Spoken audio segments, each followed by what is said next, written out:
ይህ የኢትዮጵያ ቴሌቪዥን ነው።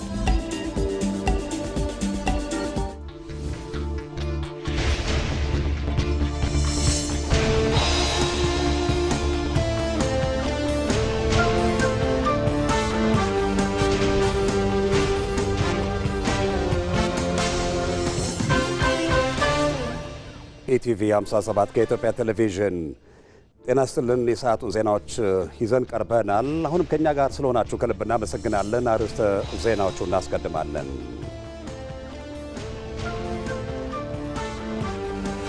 በመጪው ሐምሌ 8 በሚጀምረው ሀገራዊ ምክክር ጉባኤ ላይ ለመምከር ከመላ ኢትዮጵያ የመጡ ተመካካሪዎች አዲስ አበባ መግባት ጀምረዋል።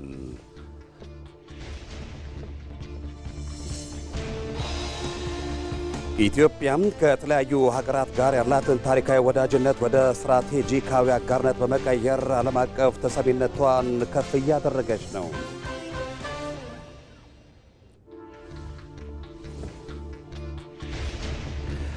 ሕገወጡ የህወሓት ቡድን በፕሪቶሪያ የሰላም ስምምነት ያልተገራም ካለፈው ጥፋቱ ያልተማረና የወጣቶችን ተስፋ በማክሸፍ ዓላማ የለሽ ጉዞው ቀጥሏል።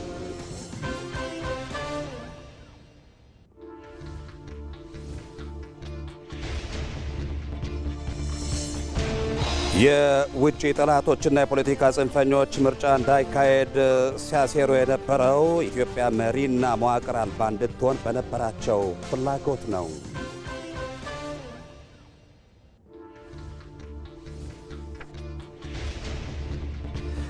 የአሜሪካው ፕሬዝዳንት ዶናልድ ትራምፕ ከኢራን ጋር ተደርሶ የነበረው ጊዜያዊ የተኩስ አቁም ስምምነት ይፋዊ በሆነ መንገድ ማክተሙን አስታወቁ።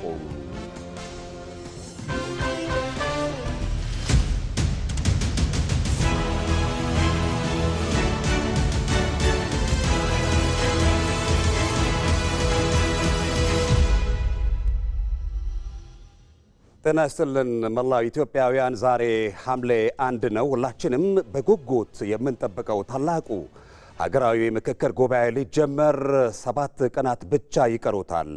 ሐምሌ 8 ቀን 2018 የሚጀመረው ይህ ታሪካዊ ጉባኤ ለብዙ ዓመታት በፖለቲካዊና ማኅበራዊ ልዩነቶች ብዙ ያየችውን ሀገራችንን ከቁስሏ አክሞ ለማጽናት የቀረበ ብቸኛው አማራጭ ነው። ዜጎች በጠረጴዛ ዙሪያ በነጻነት በመወያየት የታመቁ ታሪካዊ ቂሞችን እንዲያክሙ፣ የጋራ ሀገራዊ ማንነትን እንዲቀርጹና መጻኢ ዕድላቸውን በራሳቸው እጅ እንዲወስኑ የሚያስችል ታላቅ የስልጡንነት ማዕዘንም ነው። በመሆኑም ጉባኤው የተዛቡ ትርክቶችንና ልዩነቶችን ወደ ውይይት ድልድይነት በመቀየር ጠንካራዋን ሀገራችንን ለማጽናት ያለመ ታላቅ የጋራ ቃል ኪዳን ነው። አጀንዳዎቻችንን እኛው መርጠን እኛው ተመካክረን እኛው መፍትሄ የምንሰጥበት ታላቁ ድግስ ሊጀመር የአንድ ሳምንት ጊዜ ብቻ ቀርቶታል።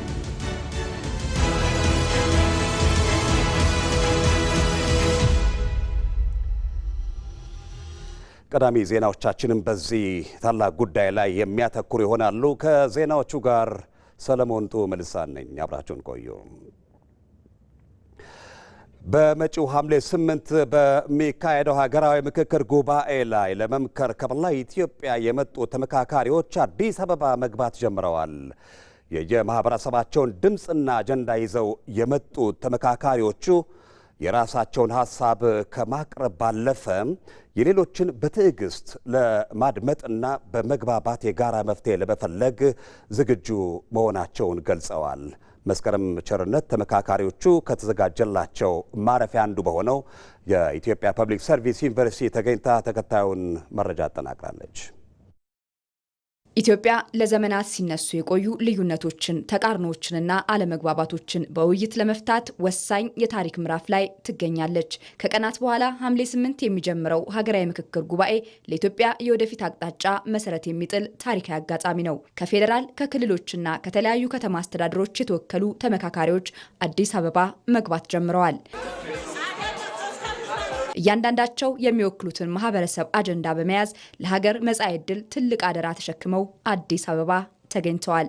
በ8 ዋና ዋና ሀገራዊ አጀንዳዎች ላይ የሚካሄደው ውይይት የአንድ ወገን ሀሳብ የሚጸድቅበት ሳይሆን የተለያዩ ድምጾች የሚደመጡበትና የጋራ መፍትሄ የሚፈለግበት መድረክ ነው።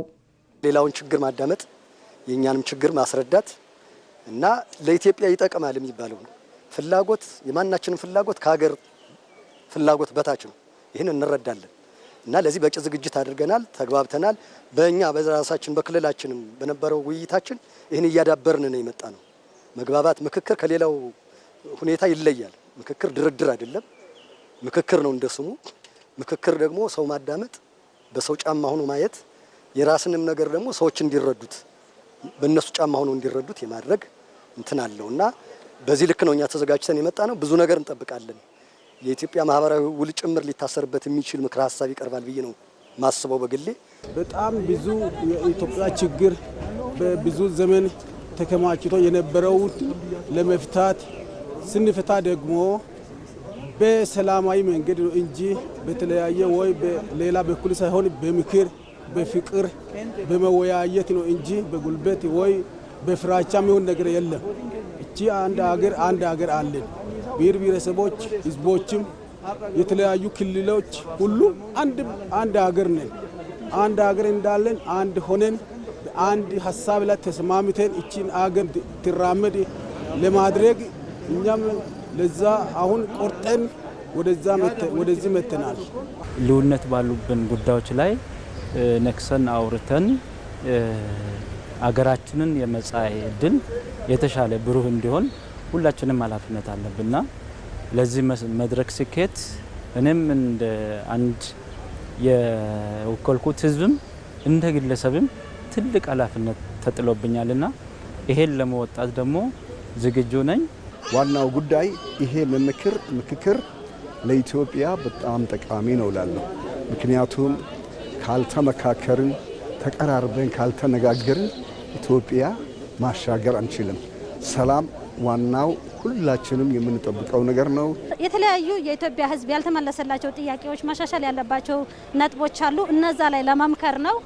እኛም እንደ አፋር ክልል በክልላችን እንደ ተሳታፊ የራሳችን አጀንዳ መርጠናል። የራሳችንን አጀንዳና የሀገር አጀንዳ ደግሞ በጋራ አድርገን እንደ አፋር ክልል ጥሩ ተሳታፊ ነው የምንሆነው። ምክክር ስኬታማ የሚሆነው የኔ ሀሳብ ብቻ ትክክል ነው ከሚል ግትር አቋም ሲወጣ ነው። የራስን ሀሳብ ከመናገር በፊት የሌላውን በትዕግስት ማዳመጥ፣ ከመቃወም በፊት ለመረዳት መሞከርና ከመፍረድ በፊት ምክንያቱን ማወቅ ለመግባባት የሚወስዱ አስፈላጊ እርምጃዎች ናቸው። በትዕግስት መደማመጥ፣ አንዱን ሀሳብ የኔ ነው ብሎ ማሰብ፣ የራስን ሀሳብ ብቻ መጫን ሳይሆን የሌሎችንም ሰምቶ የጋራ መግባባት ላይ መድረስ ነው የሚጠበቅብን ማለት ነው። ሁሉ የሚያቀርበውን ሀሳብ ሌላው በተረጋጋ መልኩስ እሱም የራሱን ሀሳብ ያቀራረበ ወደ መቀራረብና ወደ አንድነት ለመምጣት ታሳቢ ይደረጋል። በመሳተፌ ደግሞ በጣም ደስተኛ ነኝ። ሌላውን ሀሳብ መረዳት የኔ የተሻለ ነው ብቻ ከምንል የራሳችንንም ሀሳብ እየሸጥን የሌላውንም ደግሞ ተረድተን መጋራት በጣም ያስፈልጋል ብዬ ነው የማስበው። ታሪክ የሚጻፈው በአንድ ሰው ድምፅ አይደለም፣ በተለያዩ ድምጾች መደማመጥ ነው። የመጪው ሀገራዊ ምክክር ጉባኤም ልዩነቶችን ወደ መግባባት፣ ተቃርኖችን ወደ መፍትሄ፣ የተለያዩ ድምጾችንም ወደ አንድ የጋራ ራዕይ ለመቀየር የሚደረግ ታሪካዊ ጉዞ ነው። በተያያዘ የዲያስፖራ ተወካዮች ለታሪካዊው ሀገራዊ ምክክር ወደ አዲስ አበባ መግባት ጀመሩ። ወደ ሀገራቸው እየገቡ ያሉት እነዚህ ተመካካሪዎች በቦሌ ዓለም አቀፍ አውሮፕላን ማረፊያና በማረፊያቸው ጊዮን ሆቴል ደማቅ አቀባበል እየተደረገላቸው ይገኛል። በዚህ ታሪካዊ ውይይት ለመሳተፍ በሀገራቸው በመገኘታቸው የተሰማቸውን ደስታ የገለጹት ተወካዮቹ ሀገራዊ ውይይቱ ለኢትዮጵያ ለውጥ ከፍተኛ አስተዋጽኦ እንዳለውም ተስፋቸውን ገልጸዋል። ዛራ መሐመድ ዝርዝሩን አዘጋጅተዋለች። የኢትዮጵያ ሀገራዊ ምክክር ኮሚሽን ላለፉት 4 ዓመታት ከመላው ኢትዮጵያውያን ጋር በመገናኘት የተለያዩ አጀንዳዎችን ሲሰበስብ ቆይቶ አሁን የማጠቃለያው ጉባኤ ላይ ደርሷል። በተለይ ደግሞ በውጭ የሚኖሩ ኢትዮጵያውያን ሀሳባቸው እንዲካተትና የምክክሩ አካል እንዲሆኑ በአሜሪካ የተለያዩ ግዛቶች፣ በአውሮፓ በእንግሊዝና ካናዳ፣ በተባበሩት አረብ ኤምሬትስ ዱባይ እንዲሁም በደቡብ አፍሪካ በአካል በመገኘት አጀንዳዎችን አሰባስቧል። ከዚህም ባለፈ መድረስ ባልቻለባቸውና ኢትዮጵያውያን ካሉበት ሁሉ በበይነ መረብ ወይንም ቨርቹዋል ውይይት በማድረግና ሀሳባቸውን በኢሜይልና በፖስታ እንዲልኩ አድርጓል። ይህም በውጭ ሀገር የሚኖሩ ኢትዮጵያውያን በሀገራቸው የወደፊት እጣ ፈንታ ላይ ቀጥተኛ ድምፅ እንዲኖራቸውና ተሳታፊ እንዲሆኑ አስችሏል። ሐምሌ 8 ለሚጀምረው ሀገራዊ ምክክር ወደ አዲስ አበባ የገቡት በውጭ የሚኖሩ ኢትዮጵያውያንና ትውልደ ኢትዮጵያውያን ተወካዮች በነበሩበት ሀገር በተደረገው ውይይት በርካታ ሀሳቦች መነሳታቸውን ይናገራሉ። ሁሉንም ነገር ተነስቷል ማለት እችላለሁ። በጣም ያደነኩት ነገር ቢኖር ምክክሩ አግባብ አይደለም ብለውም ደግሞ ውጭ የተሰለፉ ሰዎች ነበሩና የልኡካኑ እናንተም ኑ ግቡና ሀሳባችሁን ስጡ ብለው እዛ ሀሳባቸውን ከነሱም ሲቀበሉ በጣም የሚያስደንቅና ዋና አካታችነት እንዳለው ነው።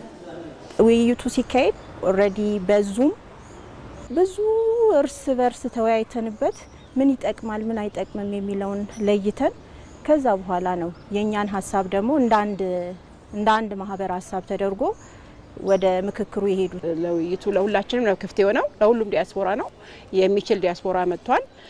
እዛ ላይ የነበረው ንግግር ወይ ደግሞ ውይይት በጣም አሪፍና ግልጽ የሆነ ውይይት ነው። ሀገራችሁን እንድትሆን የምትፈልጉት ነገር እንዲለወጥ የምትፈልጉት ነገር ምንድን ነው እና እናንተ መሳተፍ አለባችሁ ብለን የመጣ ነው። እንዲህ ያለ ምክክር መካሄዱ ለሀገር ግንባታ መሰረት የሚጥል በመሆኑ ዲያስፖራውን በማህበራዊ ትስስር ገጾች የሚያዩን መሰረት አድርጎ ሳይሆን መሬት ላይ ያለውን እውነታ ተረድቶ ሀገሩን ማገዝ እንዳለበት ገልጸዋል። ያለፈው ታሪካችን የሚያሳየው ነገሮቻችንን በመመካከር መፍታታችንን ነው።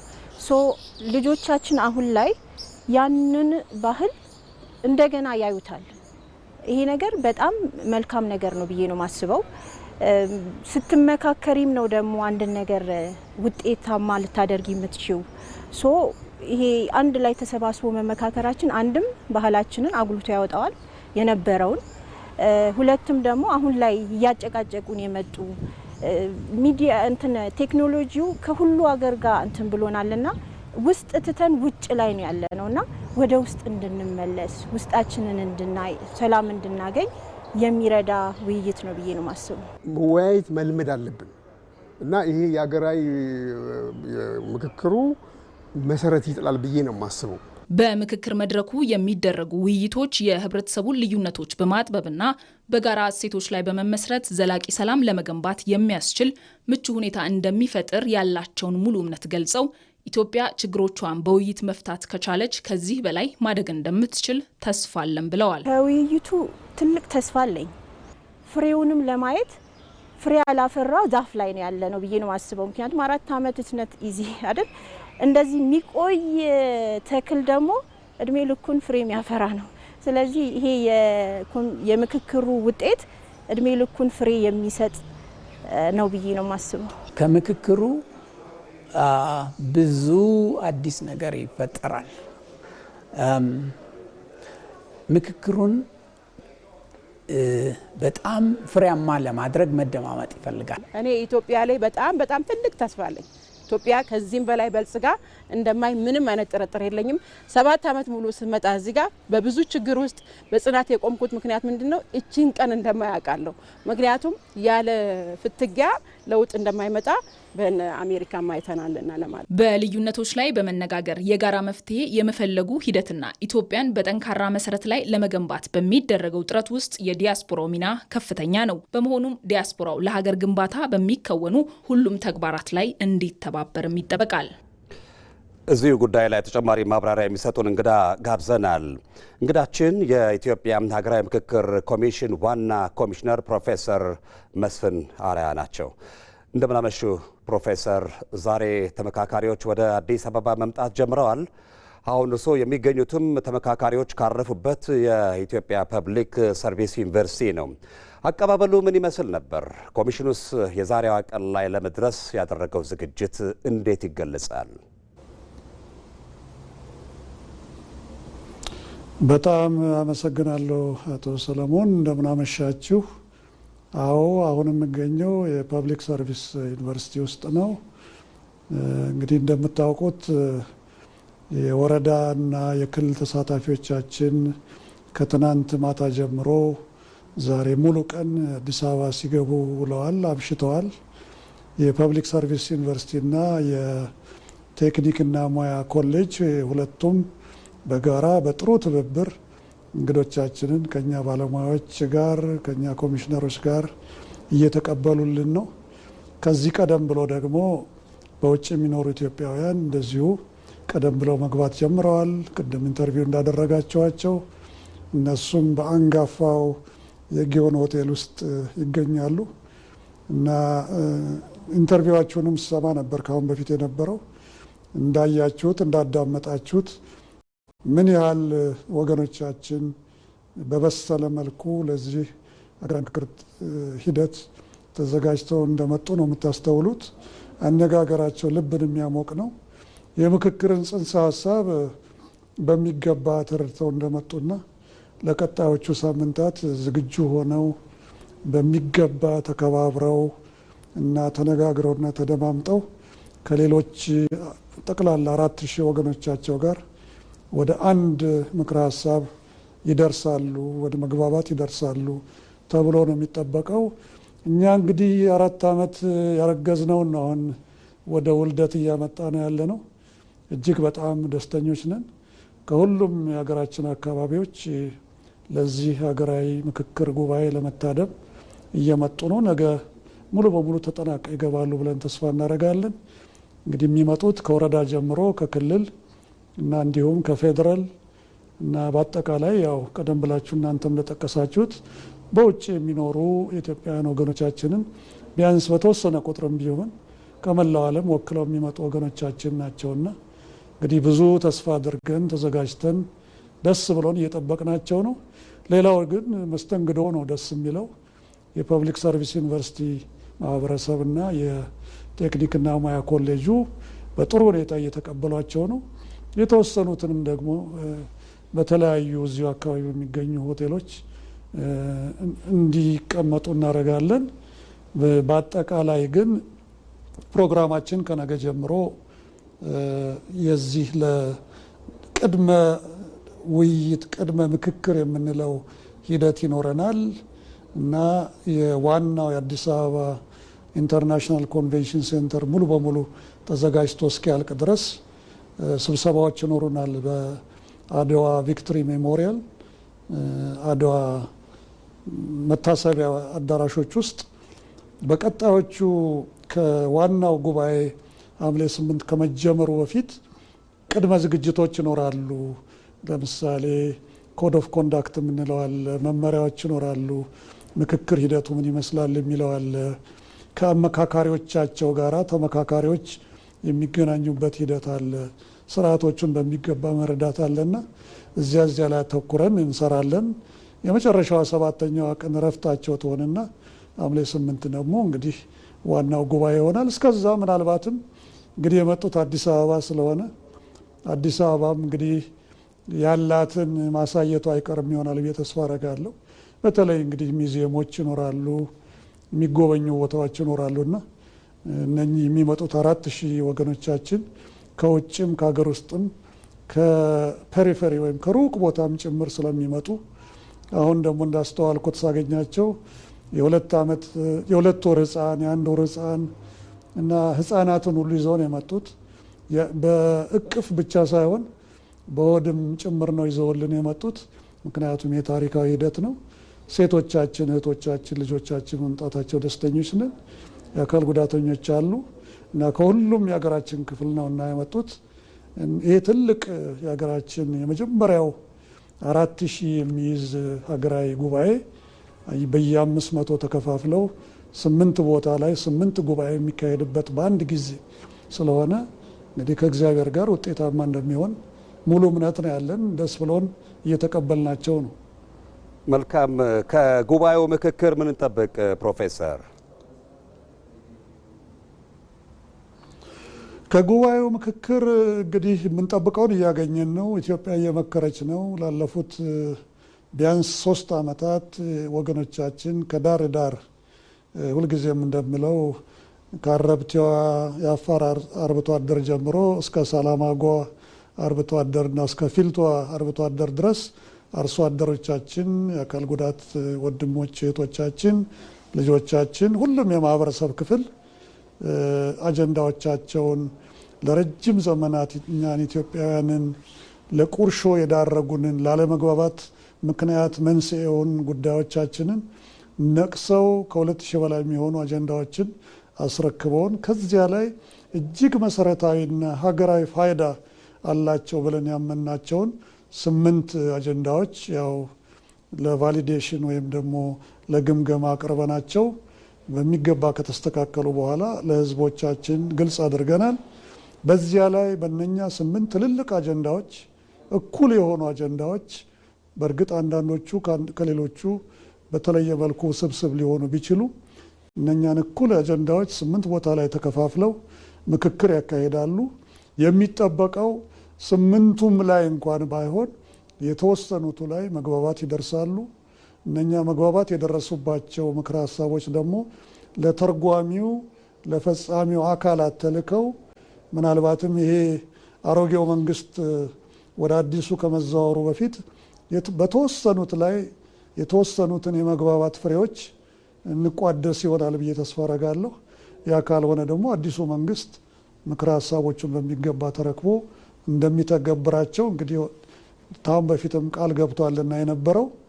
ስለዚህ ቢያንስ ወደ መግባባት መሄድ ማለት መሳሪያን አስቀምጦ ሁላችንም አሸናፊ የምንሆንበትን ትክክለኛ የሆነውን የምክክር ሂደት የመግባባት ሂደት በሚገባ እንጠቀምበታለን፣ እንለማመደዋለንም። ለዲሞክራሲም ደግሞ መሰረት እየጣል እናልፋለን ብለን ስለምናስብ ይሄ ደግሞ በእርግጥ ተግባራዊ እንደሚሆን ሙሉ እርግጠኞች ነን። ነገር ግን የኢትዮጵያ ሕዝቦች ሊገነዘቡ የሚገባቸው ዳያሎግ ወይም ምክክር ማለት ይጀመረና ሂደቱ ግን ጊዜ የሚፈጅ ነው የሚሆነው።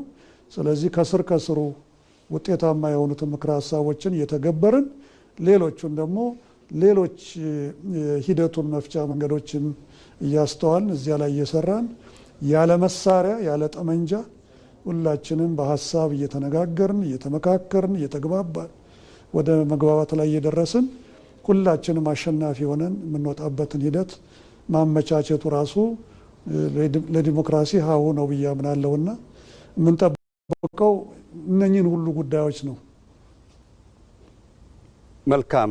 የኢትዮጵያ ሀገራዊ ምክክር ኮሚሽን ዋና ኮሚሽነር ፕሮፌሰር መስፍን አርአያ ለሰጡን መረጃና ጊዜ ከልብ እናመሰግናለን። እኔም በጣም አመሰግናለሁ። እንግዲህ ለስራችን ፈጣሪ ይርዳን።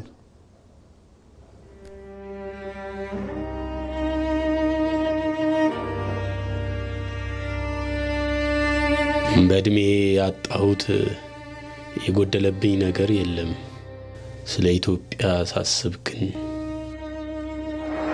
ቁጭ ብለን ባለመነጋገራችን ስንቶችን አጣን። ስንት ሀብትና ንብረት ወደመ። ሀገሬ ስንትና ስንት እድል አመለጣት።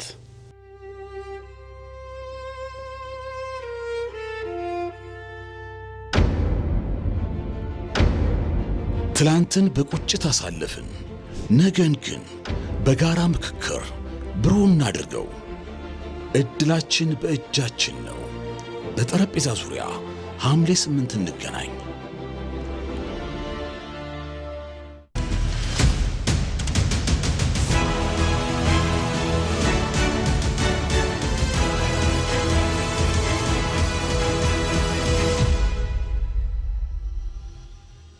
በመልክዓ ምድር አቀማመጥ በሺህ ኪሎ ሜትር ቢራራቁም በጥንታዊ ስነ መንግስት ታሪክ ባለቤት መሆናቸውና የውጭ ወራሪን አሳፍሮ የመመለስ አኩሪ ታሪክ አላቸው።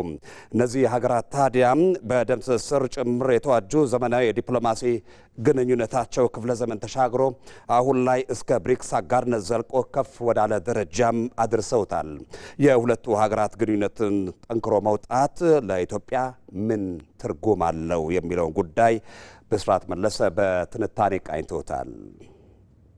ከቪክቶር ማሽኮቭ እስከ ሰርጌይ ላቭሮቭ አንደኛዋ በአፍሪካ ቀንድ የራሷ የቀን አቆጣጠርና የፊደል ገበታ ያላት ምድረ ቀደምት ለቀኝ ግዛት ያልተንበረከከች የነጻነት ተምሳሌት፣ ሌላኛዋ ደግሞ ዩሮ ኤዥያዊቷ በዓለም የጂኦፖለቲካ ሚዛን ወሳኝ ተዋናይ። እነዚህ ሁለት ሀገራት በጂኦግራፊ አቀማመጥ በሺህ ኪሎ ሜትሮች ይራራቁ እንጂ አንድ የሚያደርግ ብዙ ሚስጥር አላቸው። ሁለቱም የጥንታዊ ስነ መንግስት ታሪክ ባለቤቶች ናቸው። ሁለቱም የውጭ ወራሪን በጀግንነት የመከተ ደማቅ ታሪክ አላቸው። ታዲያ እነዚህን ሀገራት እነማን ይሆኑ? ጤና ይስጥልኝ። ዝግጅታችን አሁን ጀምሯል። በሁለቱ ሀገራት ግንኙነት ዙሪያ እያጠነጠንን ከእናንተ ጋር ቆይታ እናደርጋለን። አብራችሁን ቆዩ።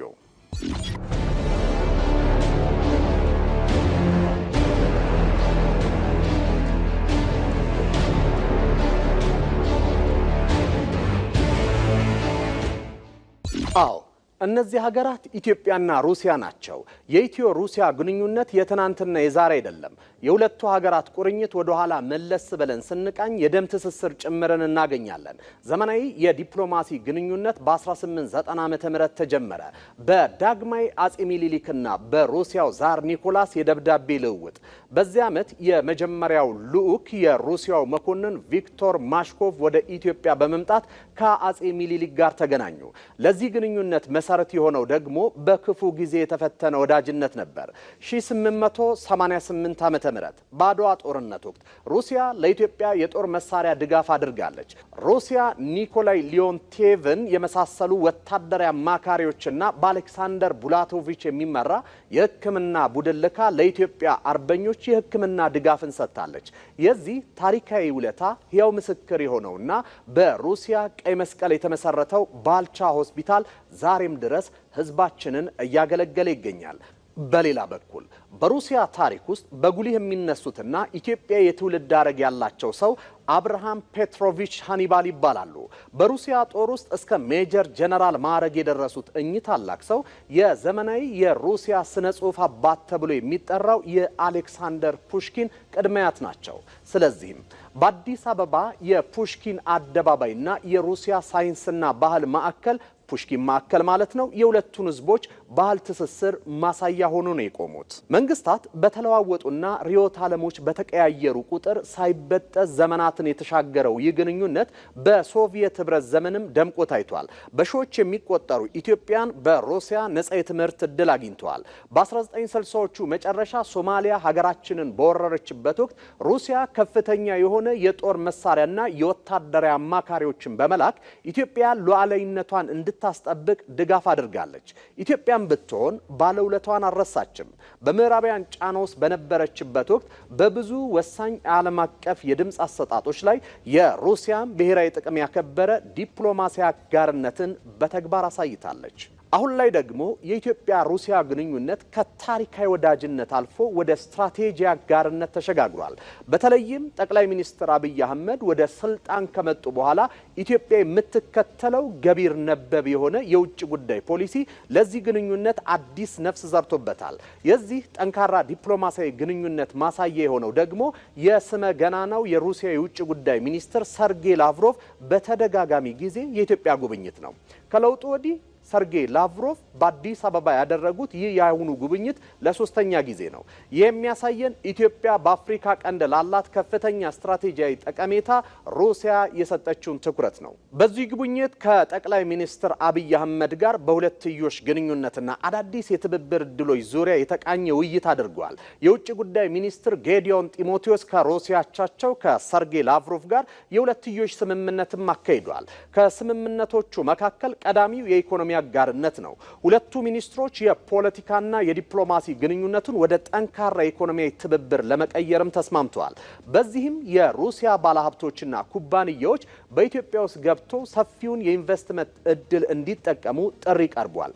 ሁለተኛው አንኳር የውይይት ነጥብ ሀገራቱ የጀመሩትን የኒውክሌር ቴክኖሎጂ ለሰላማዊ አገልግሎት የመዋል ትብብር ማስቀጠል ነው። ሌላኛው በብሪክስ ቀጠናዊና ዓለም አቀፋዊ ጉዳዮች ላይ በትብብር ለመስራት ስምምነትን አድርገዋል። የኢትዮ ሩሲያ ግንኙነት ስር የሰደደ ነው። በአድዋ ተራሮች ላይ በሕክምና ድንኳን የተጀመረ ወዳጅነት ዛሬ አድጎ ዘመናትን ተሻግሮ የኒውክሌር ቴክኖሎጂን ለሰላማዊ ልማት እስከ መጋራት ደርሷል። ኢትዮጵያ በብሪክስ መድረክ ከዓለም ልዕለ ሀያላን ጋር እኩል ስትቀመጥ ሩሲያን የመሳሰሉ ታሪካዊ ወዳጆች ከጎኗ መሆናቸው ትልቅ አቅም ነው። መንግስታት ይለዋወጣሉ፣ የዓለም የኃይል ሚዛን ይቀያየራል። ነገር ግን በጥልቅ መተሳሰብና መከባበር ላይ የተመሰረተው የኢትዮጵያ ሩሲያ ግንኙነት ልክ እንደ ወይን እያደረ እየጣፈጠ ይቀጥላል።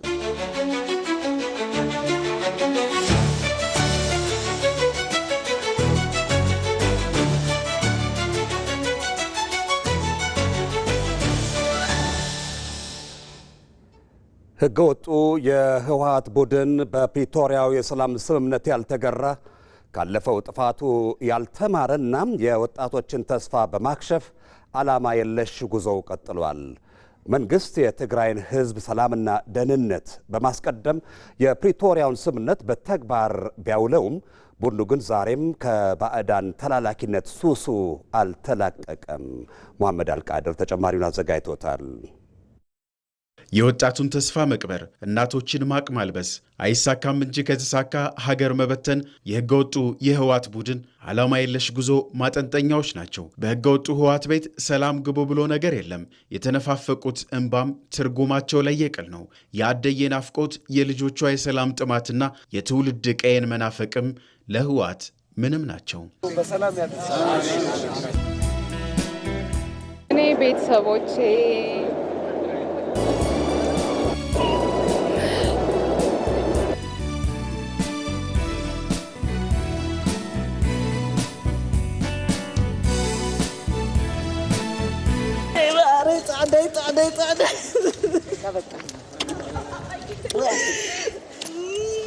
በፕሪቶሪያ ያልተዳኘው ከትላንት ያልተማረው እንቁዎችን በማጥፋት የኢትዮጵያን ታሪክ የመከራ ለማድረግ የሚጥረው ህገወጡ የህወሓት ቡድን ወላጆቻቸውን ያጡ ህፃናት ልጆቻቸውን በወጣትነታቸው ቀብረው ማቅ የለበሱ እናቶችን ብሎም እጅና እግራቸውን አጥተው በየመንገዱ የወደቁ የትግራይ ተወላጆችን ለአንተ እኔ ነኝ ያለሁ በሚለው ለዘላለም የማይሽረው የባንዳነት ክህደቱ ለትውልዱ ስብራት፣ ለትግራይ ደግሞ ሌሎች የተቋደሱትን ልማቶች የቅንጦት የማድረግ የተዛነፈ ህገወጥ ህወሓታዊ ጉዞ ነው። ህዝብን ለጥፋት መቀመቅ ለማውረድም ስልጣኑ ብቸኛ ስልጣኑ የኔ ነው የሚል የወንጀል ኢንተርፕራይዝ አሁንም የትግራይን ህዝብ ሆስቴጅ ይዞ የሚንቀሳቀስበት ሁኔታ መኖሩ ሊያመን ይገባል። ይህንን አሁን ችግር እየፈጠረ ያለው አመራር ሳይቀር ከሞት ያዳኑ ወጣቶች ሰላም በኤክሰርሳይዝ መደረግ አለበት ብለው ባመኑበት ሰዓት በጉልበት የሚለቀሙበትና ለጦርነት እንዲማገዱ ግድ የሆነበት ሁኔታ ተፈጥሮ ስናይ ይህንን ስቃይ ማብቃት አለበት። መዶሻ ለያዘ ሰው ሁሉም ችግር ምስማር ይመስለዋል ነው የሚሉት። ጠበንጃ መነቅነቅ ብቻ መፍትሄ ነው ብሎ የሚያስብ መሞት ውስጥ የሌለበት እኔ ነግራችኋለሁ። አሁን ባለው ሁኔታ የትግራይ ወጣት እየተሰደተ በየቀኑ ተሰደተው የሚሄዱበት ሁኔታ የፈጠረ ትግራይ አመራር መቀየር መቻል አለበት።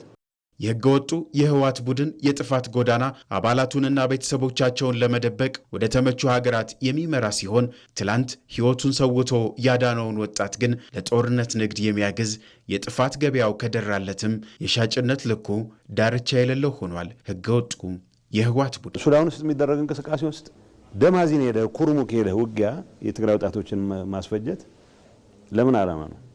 ሰው ይሸጡ ነው። እነዚህ ሰዎች ነገ ከነገ ወዲያ አይ ስሪላንካ መልካም ገበያ ተገኝቷል ከተባለ ሰው ከመላክ ወደ ኋላ የሚመለሱ አሉ። የእነሱን የቡድን ህልውና እስካስቀጠለ ድረስ የትግራይ ህዝብ መቀመቅ ወረደ አልወረደ ደንታቸው አይደለም። መንግስት ተሸናፊውን ሳይሆን ሰላምና የትግራይን ህዝብ አስቀድሞ የፕሪቶሪያን ስምምነት ተግባራዊ ያደረገ። ውጤቱም እንዲህ ያለ ነበር። በዚያ ስምምነት ቢያንስ በትግራይ ጊዜያዊ መንግስት ማቋቋም ተችሏል። ከ60 ሺህ ያላነሱ የታጠቁ ኃይሎች በዲዲአር አስፈላጊው ክፍያ ተፈጽሞላቸው ከሰራዊቱ እንዲቀነሱ ሙከራ ተደርጓል። ትግራይ ህዝብ ችግር የበለጠ ያባባሰው የውስጥ ቁስል መሆኑ ነው። የማይታይ የውስጥ ቁስል በቀላሉ የማይሽር መሆኑ። ዜጎች በገዛ ቀያቸው መንደራቸው በገዛ ልጆቻቸው እየታመሱ ይገኛሉ። ለመሆኑ ይህ የህወሓት አቁሳይነት ከየት ይመነጫል? ጠቅላይ ሚኒስትር አብይ አህመድ ለዚህ ጥያቄ ምሳሌ ያስቀምጣሉ። የመጥረቢያ ፖለቲካ። የመጥረቢያ ፖለቲካ ሰለባ ነው ትግራዋይና ኢትዮጵያውያን የሆኑት። ቲፒኤልኤፍ እንደ መጥረቢያ ነው፣ መያዛው እንጨት እንደ ሻዕቢያ ነው። ዋናው አዛዦች ባለጉዳዮች ሌሎች ናቸው። ከመጥረቢያው ጋር ከብረቱ ጋር ብንጋጭ እንጨቱ እስካለ ድረስ ከእንጨቱ ጋር ብንጋጭ እንጨቱን የሚያዘው ሰው እስካለ ድረስ ዘላቂ ሰላም አናገኝም።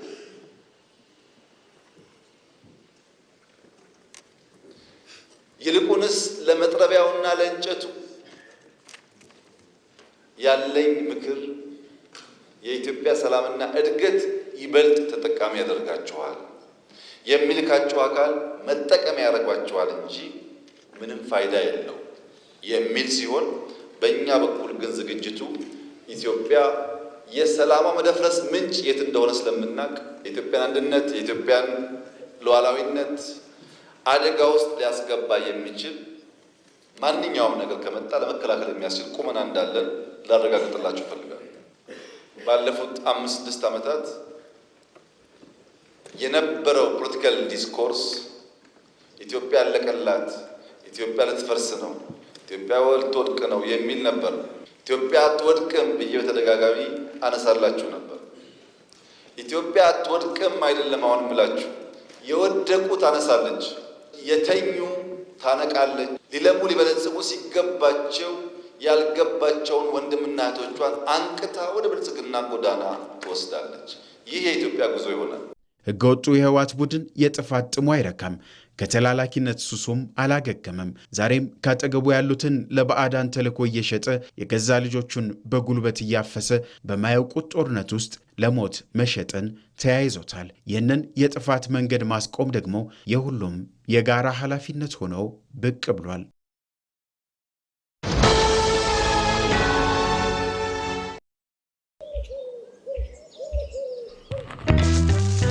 ቆይ አንዴ እንዳትሄድ ጠብቀኝ። የሲቪ ቪዛ ካርድ አዝዤ መምጣት ብቻ ነው።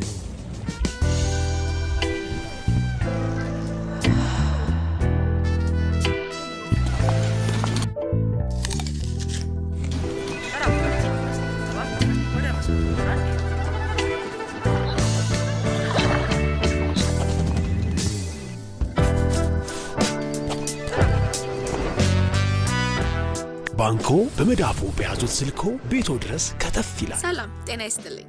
በማንኛውም ሰዓት በተመቸው ቀን ባሉበት ሆነው የኢትዮጵያ ንግድ ባንክን ቪዛ ካርዶን በስልኮ ማዘዝ ይችላሉ። የሲቢ ሞባይል ባንኪንግ መተግበሪያውን ይክፈቱ። ባንኪንግ የሚለውን ይክፈቱ። ቪዛ ካርድ ሰርቪስ የሚለውን ይምረጡ።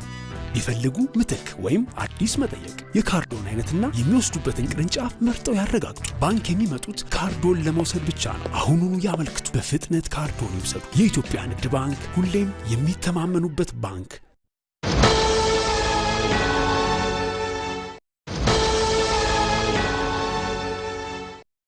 አመሰግናለሁ። መልካም ጊዜ ይመቻችሁ። አናቴ አንቺ ነሽ እኔን የምታግዢው?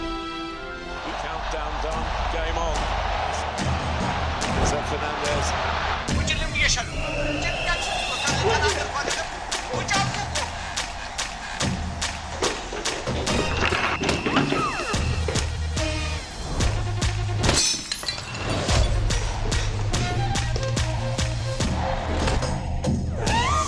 ከቤታችን በዋይፋይ ከቤት ስንወጣ በሞባይላችን በዲኤስቲቪ ስትሪም በከፍተኛ ቅናሽ እንዲሁም ጎጆና ሜዳ ፓኬጆችን በነፃ ይዞ በቀረቡ የዓለም ዋንጫ ጥቅሎች ያሻንን በመምረጥ በኢትዮ ቴሌኮም ፈጣን ኔትወርክ ፈታ ብለን የእግር ኳሱ ዓለም ኮከቦችን ፍልሚያ እንካለን። ዓለም ዋንጫን ባለንበት። ከኢትዮጵያ ቴሌቪዥን በቀጥታ የሚተላለፍላችሁ የሰዓቱ ዜናችን እንደቀጠለ ነው። የውጭ ጠላቶችና የፖለቲካ ጽንፈኞች ምርጫ እንዳይካሄድ ሲያሴሩ የነበረው ኢትዮጵያ መሪና መዋቅር አልባ እንድትሆን ፍላጎታቸው የታየበት ነው። እነዚህ አካላት ምርጫውን ኢላማ ማድረጋቸው ለሰላምና ለሕጋዊ አሰራር ጀርባቸውን ከመስጠት የመነጨ መሆኑን ያመለክታል። ይመራደም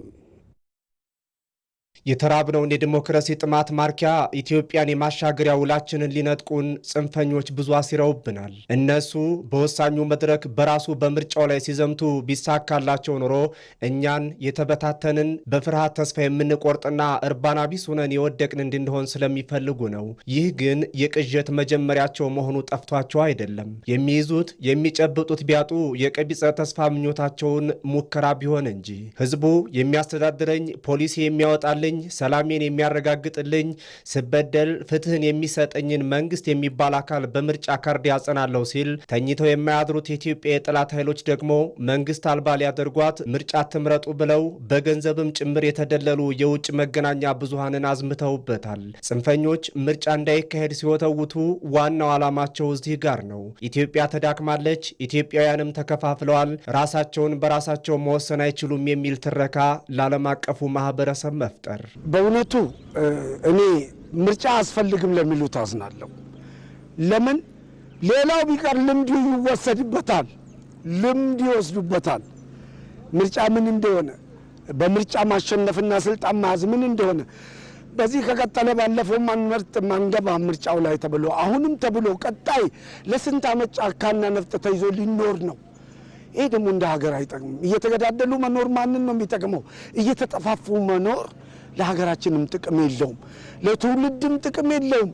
ምርጫ ለአንድ ሀገር የፖለቲካ ስልጣን ሽግግርና ለሕዝብ የስልጣን ሉዓላዊነት መገለጫ ዋነኛው ምሰሶ ሆኖ እያለ በዚህ አትሳተፉ ያሉት ኃይሎች አሁንም ኢትዮጵያን ከዓለም ሊያስተላልፏት ከዘመኑ ወደ ኋላ ሊያስቀሯት ነበር። እርግጥ ጽንፈኛ ኃይሎች ይህን ሲያስቡት ሁልጊዜም ለዲሞክራሲያዊ ጉዞ ሂደት ለሰላምና ለሕጋዊ አሰራር ጀርባቸውን ከመስጠት ስሪታቸው የመነጨ ነው። ዳሩ ግን ሀገር ልጆቿን በፈለገች ጊዜ መሰባሰብን፣ ለጋራ ጉዳይ ጥሪዋ ደግሞ መዝመትን ያውቁበታል። የሟርትና የእርግማን ውቶታቸውን ቦታ ያሳጣባቸው ሕዝብም በእነሱ አካሄድ ሞክረነው ደክሞናል፣ አይተነው ከስረንበታል፣ ተግብረነው ወደኋላ አስቀርቶናል ብሎ ምርጫውን በስኬት ሲያከናውን ነግሯቸዋል። በጠመንጃ በአፈሙዝ ሳይሆን በካርድ በምርጫ በመረጥኩት መንግስት ልመራ የሚል ህዝብ እንዳለን የህብረተሰባችን ደግሞ ንቃተ ህሊና ከፍ ያለ ደረጃ ላይ የደረሰበት መሆኑን የሚያሳይ ነውና እኔ በነበረው ነገር በጣም ደስተኛ ነበርኩኝ። ህዝብ ከሌሊት እስከ ሌሊት በረጃጅም ሰልፎች ተሰልፎ ሲመርጥ አይሳካላችሁም የሚለውን ሀሳባቸውን ፉርሽ አደረገባቸው እንጂ እነሱማ ኢትዮጵያ እንድትሆን የሚፈልጓት ሌላ ገጿን ነው። ምርጫው በሰላም ከተጠናቀቀ ህጋዊ መንግስትና የተረጋጋ ፖለቲካ እንደሚመሰረት ያውቁታል። ስለዚህ ምርጫውን በማደናቀፍ ሀገር መሪና መዋቅር የሌላት የህግ የበላይነት የጠፋባትና በትርምስ የምትናጣ አቅም አልባ እንድትሆን ማድረግ፣ የምርጫ ካርዱን የልዩነትና የጥል ማገዶ በማድረግ ህዝብ በሰላማዊ መንገድ ሀሳቡን ማንሸራሸር እንዳይችል በፍርሃትና በጥርጣሬ ድባብ ውስጥ እንዲኖር ይፈልጋሉ። ይህን ሲያስቡ ኢትዮጵያ ውስጥ ሰላማዊ ምርጫ ማካሄድ አይቻልም፣ ሀገር ወደ መፈራረስ እየሄደች ነው የሚል የሐሰት ትረካ ለዓለም አቀፉ ማህበረሰብ በማቅረብ ኢትዮጵያን ዲፕሎማሲያዊና ኢኮኖሚያዊ ጫናዎች ውስጥ እንድትገባ ሊያደርጉ ነበር ባዳና ባንዳዎች። ምርጫውን ለማደናቀፍ ከፍተኛ ዝግጅት ተደርጎ ነበር። እዚህ አዲስ አበባ የሃይማኖት ተቋማት ውስጥ ሳይቀር ቦምቦችና ክላሾች ስንይዝ ነበር። በየቦታው አዲስ አበባ ቦምብ ይጣላል፣ ባህር ዳር ቦምብ ይጣላል፣ ጎንደር ቦምብ ይጣላል ተብሎ ሰፊ እንቅስቃሴ ነበር። ታስታውሱ ከሆነ ጎንደር ተማሪዎች ላይ ቴሌቪዥን እያዩ ቦምብ ፈንድቶ ሰው ገሏል። ተማሪዎች ፖለቲከኛ አይደሉም። ምናልባት የዚህ መንግስት ተቃዋሚ ሊሆኑ ይችላሉ። በሐሳባቸው ማንነታቸው ሳይለይ ዝም ብሎ ቦምብ ጥሎ ሰው መግደል ምን አይነት ፖለቲካና እውቀት እንደሆነ አይገባኝም። ልክ እንደዚሁ የምርጫ ጣቢያዎች ላይ ከፍተኛ ጥንቃቄ ስለነበረ ያቃታቸው ኃይሎች ህዝቡን ሊያጠቁ ወደ አንድ መንደር ሄዱ። አርሲ ውስጥ ህዝቡ ወደ ምርጫ ጣቢያዎች እንዳይወጣ የስነ ልቦና ሽብር ነዝተዋል። በምርጫው ቀን ሁከት ይነሳል፣ ደም ይፈሳል፣ የተወሰኑ አካባቢዎች ላይ ጥቃት ይፈጸምባቸዋል የሚሉ አስፈሪ የሐሰት ወሬዎችን በተደራጀ መልኩ አሰራጭተዋል። ግን ደግሞ ለጥቃት የተሳሉ መሳሪያዎቻቸውን፣ ለጥፋት የተዘጋጁ እጆቻቸውን ህዝብና መንግስት አከሸፈባቸው። ሀገርም በዲሞክራሲው መንገድ ከፍ ብላ ታየች። የእኛን ባንዳዎች የሚያሰማሩ የሚልኩ ኃይሎች በሙሉ ምርጫ አይወዱም። ምርጫ ስለማይወዱ የሚወዳደሩ ሀሳቦችና ኃይሎችን ሳይሆን ራሱ ምርጫውን የጥቃት ኢላማ አድርገውት ነበር። ማሸነፍ፣ ከፈተና መሻገር፣ ችግሮችን በብልሃት የማለፍና ሀገር የማጽናት ልምድ ያለው የኢትዮጵያ ህዝብ እነዚያን ፍላጎቶች ሳይቀበል በተባበረ ክንድ ላደረገው አስተዋጽኦ ከፍተኛ ክብር ይገባዋል። ይህን ሁሉ ያደረጉ የህዝብን ድምፅ ዋጋ በማሳጣት የፖለቲካ የበላይነትን ለመውሰድ ነው። ሀገርን መሪ አልባ በማድረግ የሽግግር ስልጣን መጋራትም ነው። አሁን ግን እንዲህ አይነት አካሄድ ላይመለስ ተዘግቷል። ወደ ስልጣን መውጫው መንገድ በድምፅ ይሁንታ ብቻ መሆኑንም ደግሞ ደጋግሞ ህዝብ አሳይቷል። 7ኛው ጠቅላላ ምርጫ መስክሮ ያስመሰከረውም ይህንኑ ነው።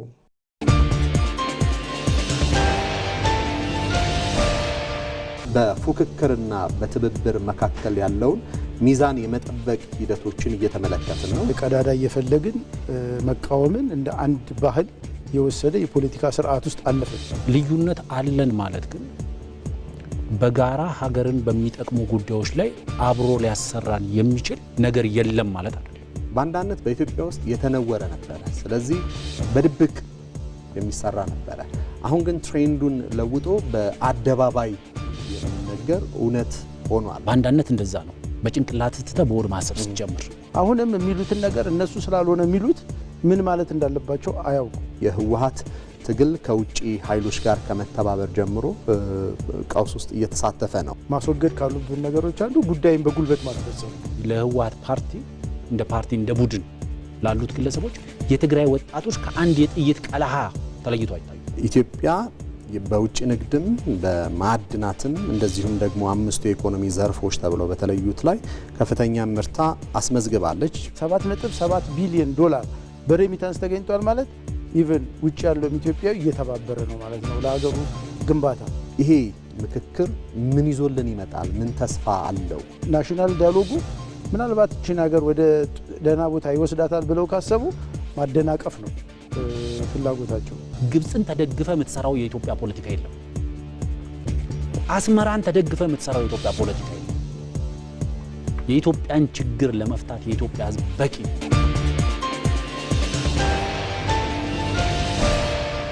የሀገር ጉዳይ እንድትከታተሉት ጋብዘናቸዋል። ዜናዎቻችን እንደቀጠሉ ናቸው። የአፍሪካ የሕክምና ተቋማት ኮንፈረንስ ለኢትዮጵያ የጤና ፖሊሲ ትልቅ ግብዓትና ተጨባጭ ውጤት የተገኘበት ነው ሲል የጤና ሚኒስቴር ገለጸ። በኢትዮጵያ አዘጋጅነት ሲካሄድ የቆየው የአፍሪካ የሕክምና ተቋማት ኮንፈረንስ ዛሬ 3ኛ ቀኑን የያዘ ማጠቃለያ መርሃ ግብር ተካሂዷል። በማጠቃለያው መርሃ ግብር ላይ የተገኙት የጤና ሚኒስትር ዴኤታ ሳራላ አብዱላሂ እንደገለጹት በኮንፈረንሱ በተካሄዱት ውይይቶች ኢትዮጵያ ለፖሊሲ ግብዓት የሚሆኑ ጠቃሚ መረጃዎችን ያገኘችበት ብሎም የራሷን ተሞክሮ ለሌሎች ሀገራት ያካፈለችበት መድረክ ሆኗል። የጤናና የትምህርት ዘርፍ ስራዎች የሚያስመዘግቧቸውን ውጤቶች ወዲያውኑ ለማወቅ አስቸጋሪ ቢያደርጋቸውም በሂደት ተጨባጭ ለውጥ ለማምጣት ከዘርፉ ተዋናዮች ጋር የሚደረጉ ውይይቶች ወሳኝ መሆናቸውን ሚኒስትር ዴኤታው አብራርተዋል። በጉባኤው ላይ ከተለያዩ የአፍሪካ ሀገራት የተውጣጡ የጤናው ዘርፍ ባለሙያዎችና ባለድርሻ አካላት የተሳተፉ ሲሆን በዘርፉ ላይ የሚያጋጥሟቸውን ችግሮችና መፍትሄዎቻቸውን በተመለከተ የልምድ ልውውጥ አድርገዋል።